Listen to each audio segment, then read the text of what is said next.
Il-Kamra tal-Avukati gidbet dak li qal il-Prim Ministru Robert Abela li l-Maġistrat Marcin Farrugia talbet estensjoni oħra fl-inkjesta maġisterjali brabta mal-mowt ta' Jean Paul Sofija. Nana kif isqarrija l-Kamra ċarat li maġistrat qatt ma tista' titlob estensjoni.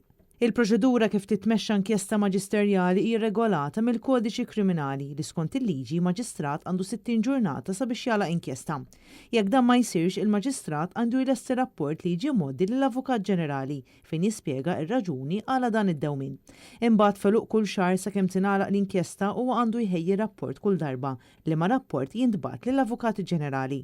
Dan kollu jfisser li mhuwiex vera li l-Maġistrat Farrugia talbet li ssir estensjoni għal darba darbtej kif prova jikkonvinċi b'mod qarrieq Robert Abela. Il-Kamra tal-Avukati qalet li r-rapport li jintbagħat lill-Avukat Ġenerali huwa wieħed konfidenzjali u għalhekk tinsab imħassba kif din l-informazzjoni li suppost tibqa' biss għand l-Avukat Ġenerali waslet għand il-Prim Ministru Robert Abela. B'dan kollu qed iqajjem dubji serji dwar il-kuntatt dirett li allegatament jeżisti bejn l-Avukat Ġenerali u Kastilja meta suppost hemm separazzjoni tal-poter. Il-Kamra tal-Avukati appellat lill-Ministru tal-Ġustizzja biex jiddiskuti magħha tibdil fil-proċedura li jista' jħaffef il-konklużjonijiet tal-inkjesti maġisterjali.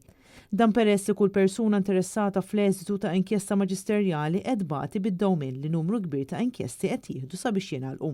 Fis-sqarrija l-Kamra tal-Avukati tirreferi wkoll għal konferenza tal-aħbarijiet illi saret mill-Prim Ministru Robert Abela it-tnejn li għadda, fejn tinsab imħassba kif Robert Abela għażel konferenza tal-aħbarijiet biex jattakka l-istituzzjoni tal-ġudikatura.